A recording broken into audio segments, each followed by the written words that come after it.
All right, everyone, welcome back into another NFL props video. Going to be giving you guys my early bets here for Week 15, trying to get an early edge on some of the sports books that are out there with several bets. I got 7 that I'm going to give you guys here. So with that, let's go ahead and get into it.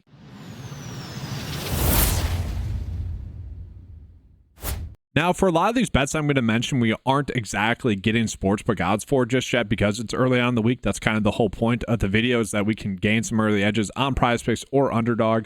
If you guys are betting on traditional sportsbooks as well, though, there are going to be some profits that I like here as well in this video. So let's go ahead and start with Rico Dowdle, who I really do like in this game against the Carolina Panthers to get over his rushing yards or even to get over his rush attempts.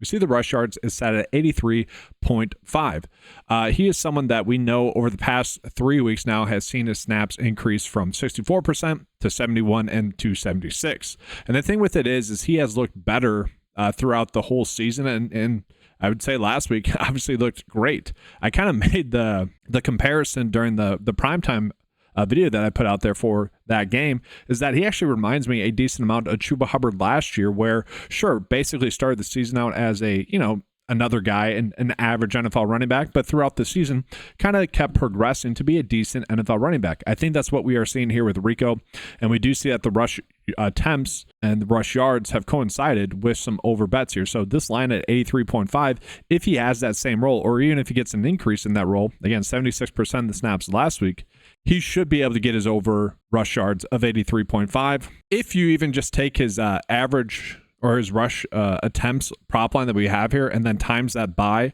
the average yards given up per game from the Carolina Panthers, then this line should just be at 90. Okay, so I do think he'll eventually get up there. The Carolina Panthers on average give up 138.6 rush yards per game to opposing running backs. And so we just sort of look at the data that we currently have coming in. Don't kind of ignore the projection data right now. It's a little bit early on in the week for that. But really what I want to call it here is the average sportsbook line is also kind of given a 50-50. I don't know, guys. That feels wrong. So that tells us we have a good bet across the board for this one. And right now you can get his line of 82.5 as almost a 50-50 split on DraftKings. And so that's a very solid bet to me there, guys. I think that's a good starting point. So let's actually go ahead and stick with this game because Chuba Hubbard is also going to be in a pretty good spot. You look at the points per game given up, like fantasy points per game given up to opposing running backs from the Dallas Cowboys. It's like the second most, but that's a lot due to the touchdowns that they have given up here. Giving up an average of over a touchdown per game, the second most on the season as well. And so I think Chuba Hubbard, we could be looking at for his anytime touchdowns for him to get over 0.5. Now, this is currently a goblin. Someone asked, what is a goblin bet? And so if you guys are unfamiliar with that, the PrizePicks terminology, it's, and I'm using Underdog to show you guys this example here, it's when you would make a bet on a bet that has a reduced payout because of how likely it is to hit. And it is going to be a bet that's very likely to hit. Again, because of the matchup, but also because of the role that Chuba Hubbard is going to be in this game. Okay, he is someone that, with Jonathan Brooks out, ended up seeing 97% of the snaps last week. And that could be something that does happen again. I would imagine that they're going to call up another running back, but those snaps should still be there for him, and the workload should still be there for him. This game is a game in which I do think we are going to see a decent amount of rush attempts just in general. But this, to me, was the best bet that I could find on Chuba Hubbard that I felt was pretty good. Because when you start to look at the DVP matchup for his rush yards, I actually started to worry about it a little bit because Dallas, there's just different ways that you can beat Dallas is pretty much it. But given the workload that he's going to have, I do kind of expect him to be very close to getting this over. And then lastly, let's stick with this game for one more bet here. And that's going to be looking at Bryce Young to actually get his over 13.5 rush yards. We do see a lot of people are betting on his over passing yards. I'm assuming his over passing yards. I actually like his over rush yards a little bit better. So first and foremost, he has been rushing the football a lot lately. And that's kind of that's the reason for his success, especially over the last 3 games. He's had a few design runs, and also he's just pulling the football and running with it. I would argue he needs more design runs, honestly, but that might come this week as well, because you look at the matchup with Dallas, they average 31.92 rush yards per game to opposing running backs, and that's the second most. And so we look at Bryce Young, if he's going to be pulling the football, and he has looked good doing it. Like, he should be doing it more. You need to do that more. But given the matchup, I do think that that's going to increase the likelihood for this to occur here for Bryce Young. And if we look at this prop line here, we're going to notice that it does have a 51% likelihood for the over to hit. Underdog has it at 13.5. The average sportsbook line has it at 13.5. So this is one where if you guys are betting on traditional sportsbooks, it's still going to be available, still going to be a good bet. The projection data, again, a little bit early, but it still likes the over there, giving it about 18.5, which is probably more on point. I would actually argue he probably has a good chance to get over that even. And so I like the bets that we are getting with Bryce Young currently. Then actually, I know I said that there was one more in this game. I actually don't mind Adam Thielen to get over his receiving yards. He ended up getting 74% of the snaps last week. That snap count continues to go up. And if he gets those snaps again in this matchup, I expect him to be able to go off. We have seen him fall into the similar role that he was in last year for the Carolina Panthers. And we'll probably want to end up betting on his over receptions, but his over receiving yards does seem to be a little bit too low as well. I mean, in a matchup against Philly and KC, he was still able to get those overs in more difficult matchups, and he was coming in off of an injury really in these two, and so kind of getting his full allotment of snaps against Philly to be able to get that over and be able to double it. Yeah, this line to me seems to be vastly too low there as well. All right, so now we're moving on from that game. Let's talk about TJ Hockenson. I like betting on TJ Hockenson to get over his receiving yards here of 39.5. First and foremost, the projection data likes the over there. Whether you're betting on him to get over 40 receiving yards, 39.5, 40.5, I still like the over a decent amount there. So Chicago Bears give the sixth most receiving yards to opposing tight ends, which to me is pretty huge. And I want to pull up TJ Hockenson as well, because in the matchup against Chicago just 4 weeks ago, by the time the game goes live, he had 114 receiving yards in that game, 7 receptions, 9 targets in that game. Last week, 45 receiving yards in that game, so it was still able to get the over. And he is more close to be playing like his full allotment of snaps. I could still see his snap percent going up as well. He only played in 63% of the snaps last week, but participated in 78% of the routes, so that's pretty good there. But if that number even goes up a little bit, that's going to give us a better edge for TJ Hockenson to go over 39.5 receiving yards. So that's another solid bet that I think we have this week. Let's go ahead and stick with this game as well. And let's take a peek at Caleb Williams. So I'm really indifferent about how much I want to go on this bet, and I'll explain it. So the Chicago Bears fired their head coach 2 weeks ago, so there's a new head coach last week. That new head coach had recently taken over for the offensive coordinator for the Chicago Bears, okay? So against Minnesota, that was his first game. Caleb Williams went off. The playbook looked great. It was much more basic and much more easy pass attempts there for Caleb Williams. Then against Detroit, he also had a very good game there. And so I was worried about Caleb Williams last week simply because you take that offensive coordinator who's been successful and now thrust him into a much more difficult position, being the head coach.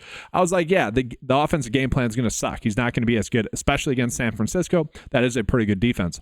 I do worry about that in this game here against the Minnesota Vikings, who have been very impressive. Now, he is one more week acclimated to that head coaching position, and he's still it's just you're taking time up that typically wouldn't be taken up there with some head coaching stuff. So he was very good in the OC position. Now he's being the head coach. It does eat up some time. That being said, I do like the matchup here for Caleb Williams to get over 207.5 pass yards. Now I'll pull this up here on the 9-to-5 NFL player props cheat sheet, and we are going to notice that if we look at his projected edge, which is just taking his projection line versus the average sportsbook line that we're getting, or versus the sportsbook line that we're getting. So DraftKings, a 6.3% edge there. So not bad.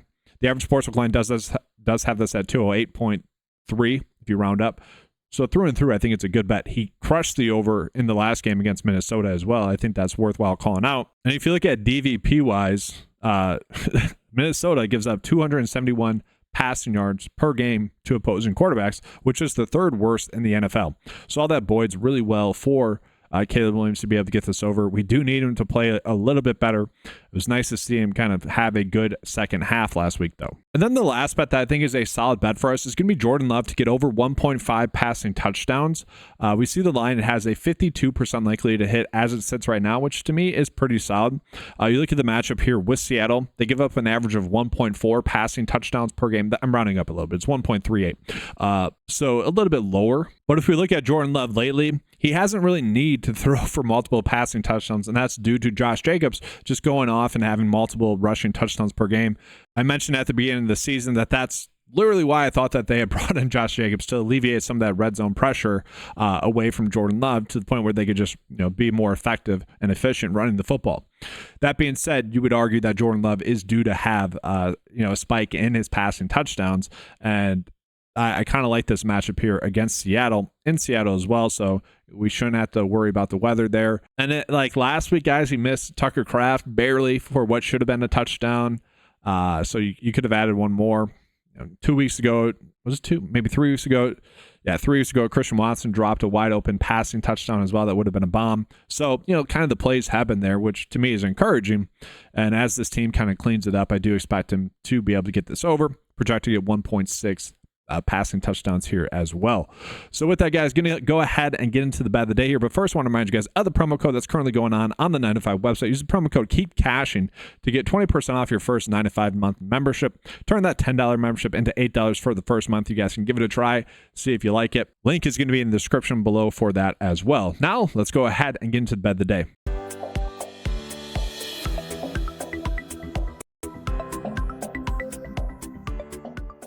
So, guys, I did want to kind of stick with bets that, are probably going to change, but also bets that I probably still would want to be targeting regardless. And so, like Caleb Williams, this number could end up going like up by 10, honestly. I could see that happening.